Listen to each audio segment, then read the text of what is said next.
This video is supported by Brilliant. Hello, and welcome to whatever this is. I'm coming to you from a place that doesn't exist. At least not in reality, but it does exist in virtual reality. And of course, what you're seeing is a virtual version of me interacting here in this space, even though I'm really at home right where you always see me. Hi, how's it going? VR technology has been around for a while, obviously. Most of you have probably had some experience in a virtual world at some point. There have been VR experiences in theme parks and malls. There were even VR gaming headsets going back to the 90s. But it never quite caught on, at least not in the way that proponents expected. Sorry, Lawnmower Man. I really wanted to be Lawnmower Man. So why now? Why is there all this talk about the metaverse? What even is the metaverse? And is it really going to be the next big evolution of the internet? And maybe the biggest question, do you have to strap a friggin' brick to your face to experience it?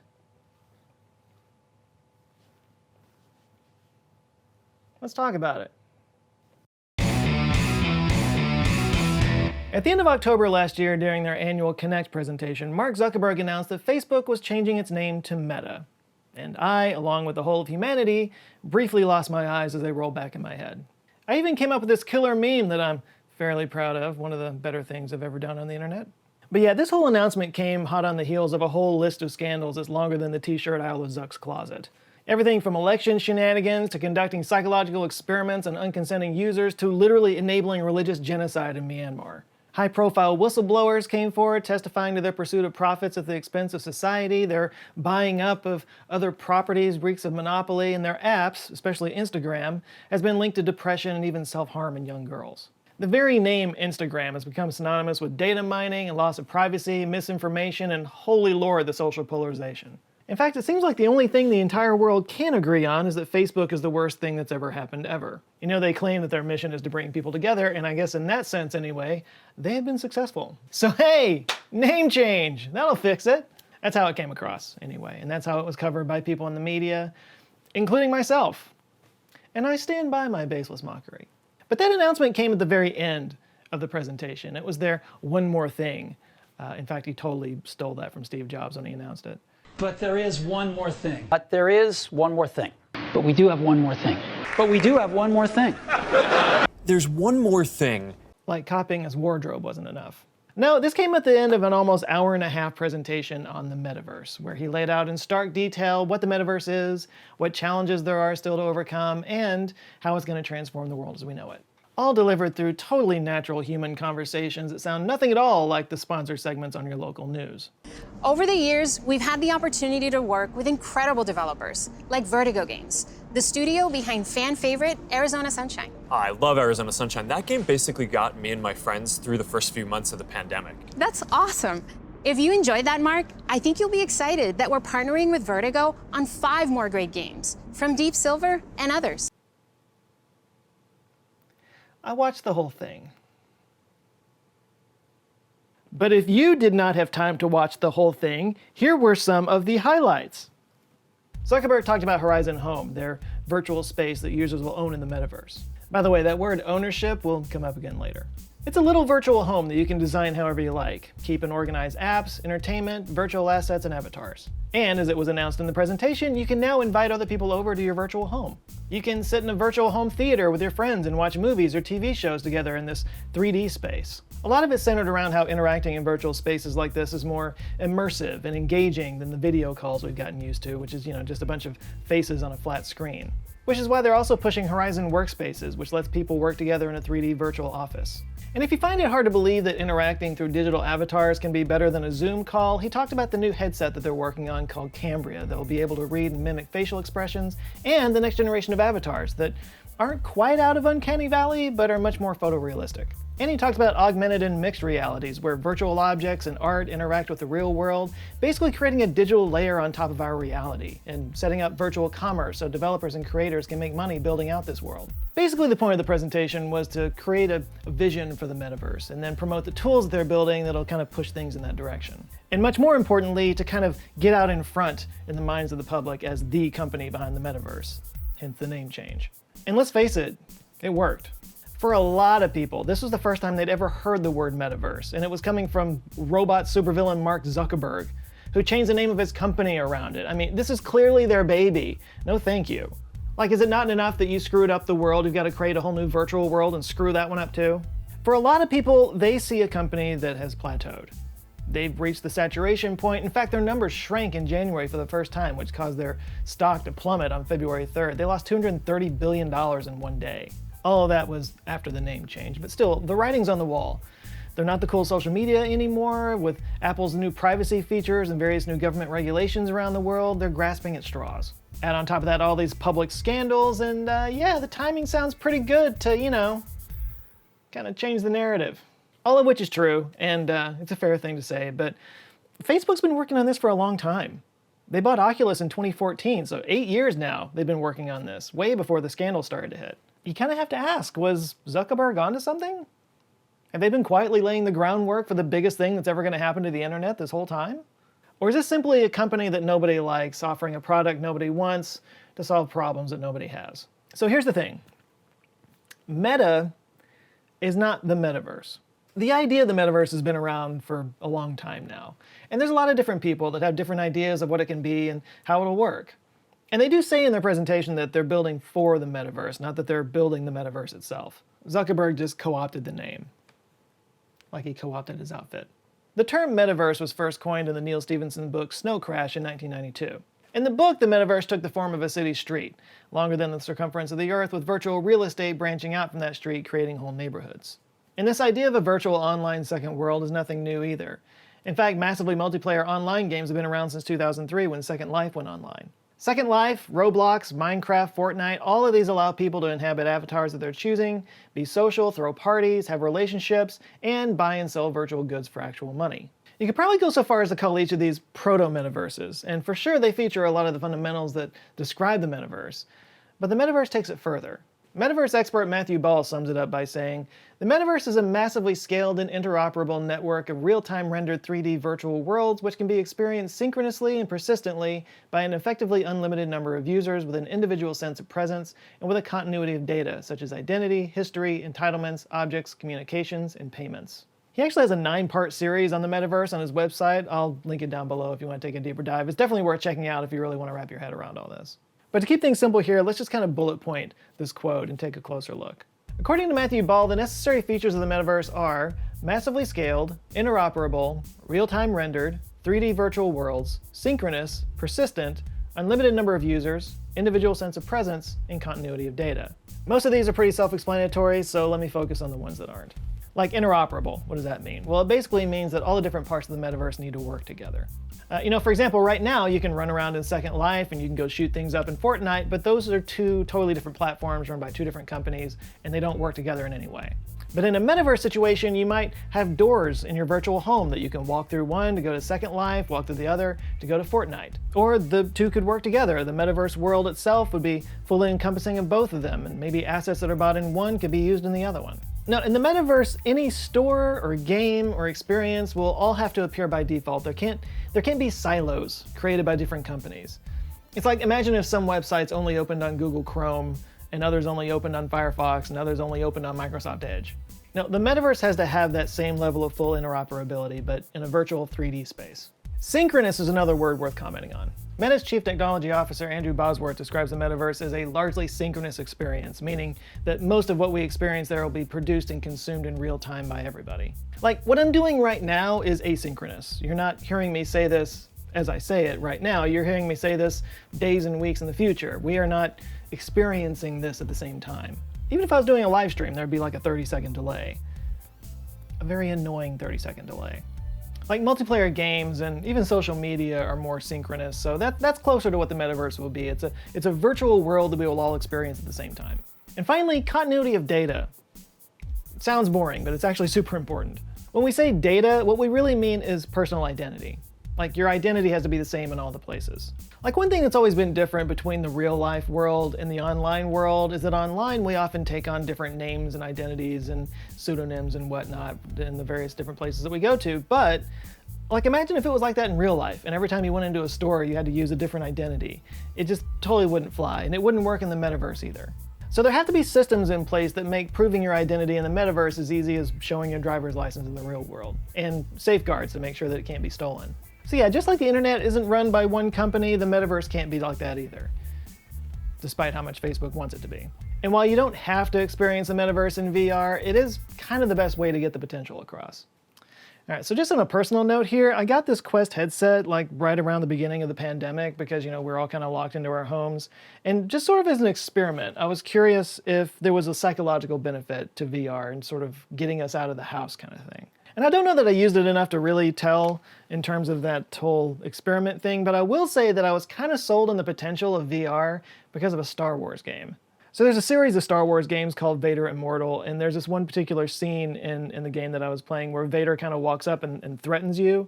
And guys, I almost crap myself. Like, I'm old enough to remember when Darth Vader was scary, like really scary, and then the prequels came along, we see him as this whiny kid, and then Disney buys out Star Wars, and now we see him dancing to You Can't Touch This in Disney World. Anyway, yeah, he stopped being scary.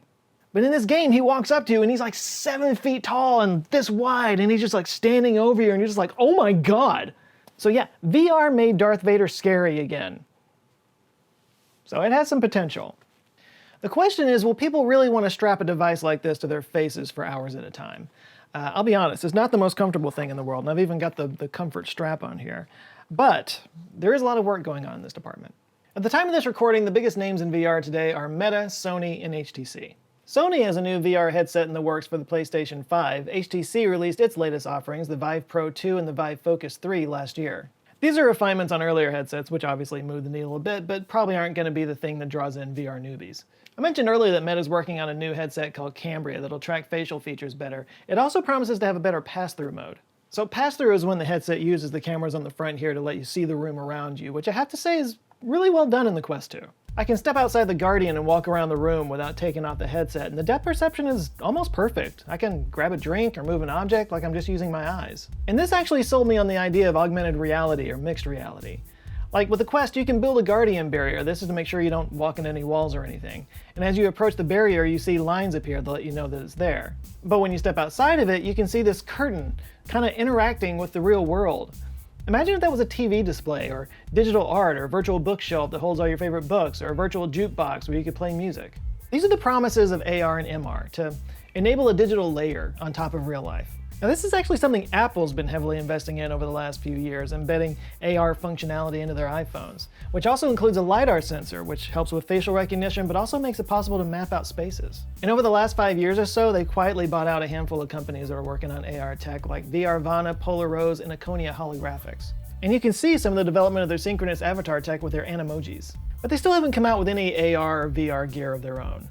And that might be because, if you want to really operate in a mixed or augmented reality space, a VR headset with high-res pass-through might do the job, but it's kind of doubtful that people want to spend the majority of their day with a brick on their face like this. As long as you have to wear a big clunky device on your head, the metaverse will always just be a place you stop into from time to time. It's like the internet before smartphones came along. You could access it as long as you were at a computer. Smartphones allowed us to take the internet with us, to integrate it into our lives, and the apps give us the ability to never get lost, to find food, find information, find Pokemon. Ah yes, Pokemon Go, the OG of AR. For the metaverse to become a daily part of our lives, we're going to need something way more sleek and streamlined than a VR headset. For that, we're going to need smart glasses. Smart glasses have pass-through built in, since, they're glasses. You could use them to transport yourself to a fully immersive virtual world or present a virtual digital layer on top of reality. So far, smart glasses have been, less than impressive. Google Glass came out in 2013 to mixed reviews. Some people called it ugly, while other people hailed it as remarkably stupid. And this is still kind of what comes to mind when people think of smart glasses, It's just this dorky thing that only tech bros wore, and it didn't really do much except, make people stare at you. It was basically just a tiny little screen that would show you images and information with a minimal user interface. They've gotten more functional over the years, but it's still more like a different implementation of a smartphone than VR glasses. Snapchat released Spectacles in 2016, which was basically glasses with built-in cameras that take pictures and post on the app. These didn't really take off with consumers. I don't really remember a lot of excitement about them at the time. Honestly, I'd kind of totally forgotten about them until I started researching this video. Turns out they made some giant leaps with this product. Last year, they debuted a new version of spectacles that has AR functionality. I don't think they're actually selling these to the public yet. It's really for developers, but the glasses work along with the Snapchat app to add AR graphics in real time. And if you think about it, Snap is actually pretty well positioned for this because they kind of pioneered these real-time filters and lenses that are essentially a kind of augmented reality. This just sort of puts them in glasses that you wear. There's still a long way to go. The battery life is apparently terrible and it only has a narrow field of view, but it's pretty major progress. Last year, Ray-Ban collaborated with Facebook, now Meta, on Ray-Ban Stories, which allow you to record videos and live chat with people on Facebook. They're still in the extension of your phone phase, but it's a start. At CES 2022, just a month ago or so, a company named Vuzix announced the Vuzix Shield, promising a real AR experience. But this isn't really for consumers. These are more for professional use cases and will be priced as such. But this is the closest that we've gotten so far to real AR smart glasses. But yeah, there's still a ways to go on this. And I feel like I would be remiss if I didn't mention a couple of other contenders in this field, and that's the Microsoft HoloLens and the Magic Leap 1. Now, these aren't really smart glasses as much as AR headsets, and they were making some pretty big splashes back in 2018, but Magic Leap unfortunately folded, and HoloLens, let's just say the biggest purchaser of HoloLens to date has been the US Army. They issued a second generation in 2019, and there were plans for a HoloLens 3, but those seem to be canceled. Or is it? The point is there is progress here. I mean, hell, up until just a few years ago, a really good quality VR headset had to be tethered. You had to be plugged into a computer. It really won't be long until somebody cracks the code and produces a high quality, easy to use, and relatively inexpensive pair of glasses that will make the ultimate vision of the metaverse a reality. And when this happens, I truly do think this will be the most transformative tech gadget since the iPhone. Something that'll fundamentally change how we interact with the world. And that company is going to bank hard. Like, imagine it, a pair of glasses that when you put them on, shows you a whole new level of reality that you couldn't see before. Like, computers and TVs might become completely irrelevant because you can put up a screen as big as you want anywhere in your house. Imagine navigation and directions just kind of showing up as floating arrows in space ahead of you, just pointing you in the right direction. Imagine billboards and ads that interact with you as you walk past them, or walking into stores and buying real-life items sitting right next to virtual items on a shelf. Which, by the way, NFTs kind of make sense in a virtual world like this, because if you buy something, you want to make sure that it's authenticated in some way. Or you could just sort of teleport from your home as an avatar into a store and buy virtual goods there and purchase real goods to be delivered to your home. Imagine virtual paramedics. They can kind of just be on the scene of the emergency instantly as an avatar to assess the situation and walk you through any kind of triage that's possible before the ambulance arrives. Or you could go back in time and visit virtual recreations of ancient Rome or New York when it was still New Amsterdam, or ride on the Titanic. Imagine a friend calling you, and when you accept the call, they just kind of appear, either as an avatar or just in 3D right in front of you. Like, holograms in the future is just sort of a trope of science fiction. We always just imagine we would have that someday. This is pretty much that. It just requires glasses. Or imagine a world like the one in Free Guy, where once you put on the glasses, you instantly enter a first-person video game, where you can interact with virtual players from all around the world, virtual bullets flying everywhere, virtual cars flying off of virtual bridges while a virtual volcano explodes in the horizon. The only limit to reality will be the limits of our own imagination.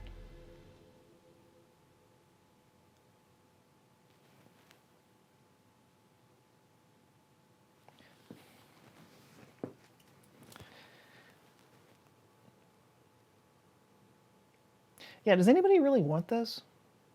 I mean, could this essentially take all the worst parts of the internet and bring them into living reality? I mean, we're already so immersed in our online presence that it's damaging us mentally.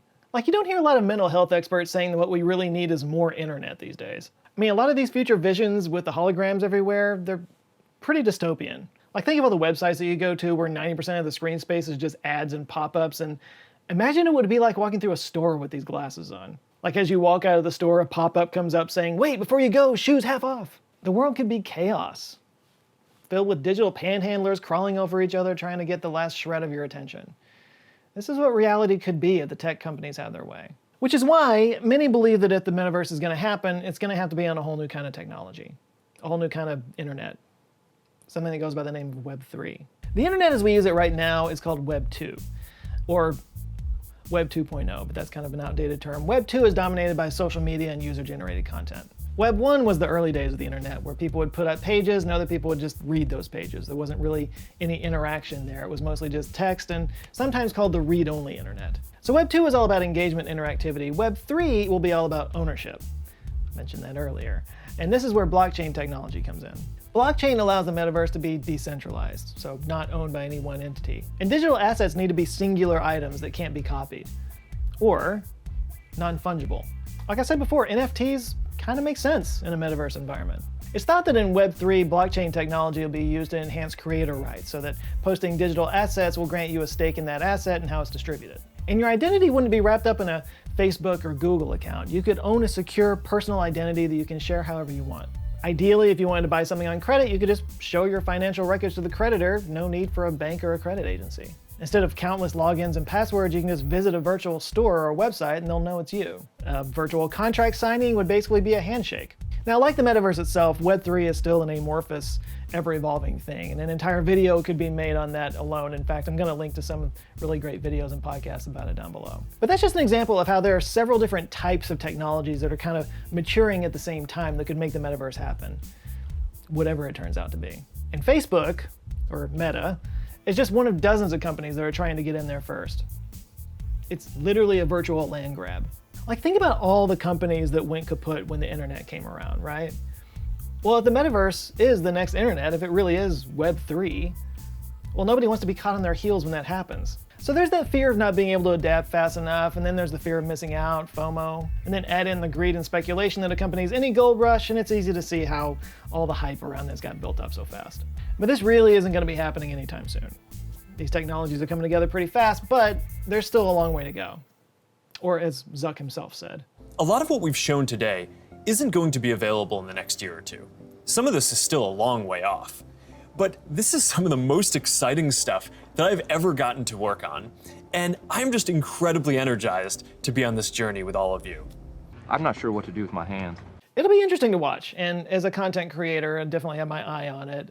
It could really shake some things up in the creator economy, probably in good and bad ways. But it's not something I worry about in terms of it, being like a dystopian thing. I mean, you can always take the glasses off. And just one more thought before we go, kind of a contrarian thought, if you will. I think it's possible that this whole conceit that people want a more immersive, synchronous social experience through the internet, it might be flawed.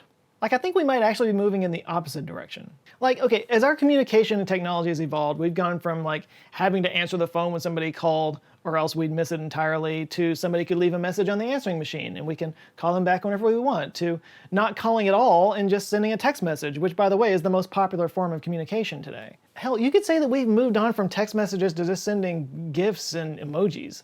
We're reverting back to hieroglyphics. I mean, I don't know about you, but I barely ever even answer the phone anymore because I'm always in the middle of something, and I hardly ever answer the door, even though I have a smart doorbell that allows me to talk to them through my phone. Instead, I'm hiding behind the couch so I don't have to deal with the scary Girl Scouts outside like a man. Technology has given us the gift of connection, but it's also given us the gift of control over our own time. And I think we might be valuing that more. So the idea of always being plugged into a virtual world in real time, I don't know. It might not be as popular as the tech bros think. Just a thought, but what do you think? I know this is kind of a high-level overview, and there's a lot that isn't included here that adds a lot of nuance, so feel free to chime in with anything I missed down below. And if this idea of the future makes you feel like you really need to get a handle on computer technology, look no further than today's sponsor, Brilliant. Brilliant has multiple applied computer science courses from computer fundamentals through artificial neural networks, machine learning, and, in keeping with our discussion on Web3, cryptocurrency. Learn all about how blockchains and decentralized ledgers work, get a handle on smart contracts, which would be a big part of the metaverse economy, as well as proof of work, hash functions. Let's just be honest here, if you don't know what any of these terms are, you should probably go get there now.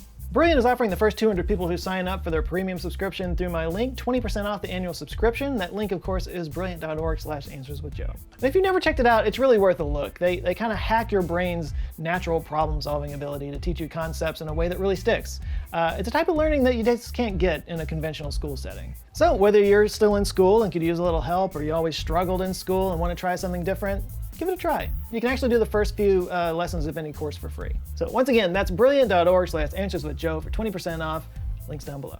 Big thanks to Brilliant for supporting this video, and a huge shout out to the Answer Files on Patreon and the channel members here on YouTube who have formed an awesome community or helping support this channel, being incredible people. I got some new names to murder real quick. Here's some new members. We got Vikram Verma, Alyssa Richard, John Sims, Roberto Fuentes, Franzilla, Bob Hansey, Andrew M. Gross MD, Brad Urich, David Stark, Insignificant Great Ape, Evan Darling, Elizabeth Wagner, DNA Mobile Gaming, Lake Webb, Dwight Gunnarsson, Joshua Clark, Natalie Kuhn, Richard Reynolds, Syntax, and Robin Green. Thank you guys so much. If you would like to join them, get early access to videos and exclusive live streams, and get a little thing next to your name to make you stand out in the comments a little bit, just hit the join button down below. And if you have signed up and you're waiting for me to say your name, I am a bit behind right now, so bear with me. I promise I'm getting there. Please do like and share this video if you liked it. And if this is your first time here, Google thinks you might like this one right here, so you might want to click on that, see what you think. Any of the others down here that have my face on them, go click on those too. And if you like them and you want to be more plugged in, I do come back with videos every Monday, so I do invite you to subscribe. Cool. Well, that's it for now. You guys go out there, have an eye-opening rest of the week, stay safe, and I'll see you on Monday. Love you guys. Take care.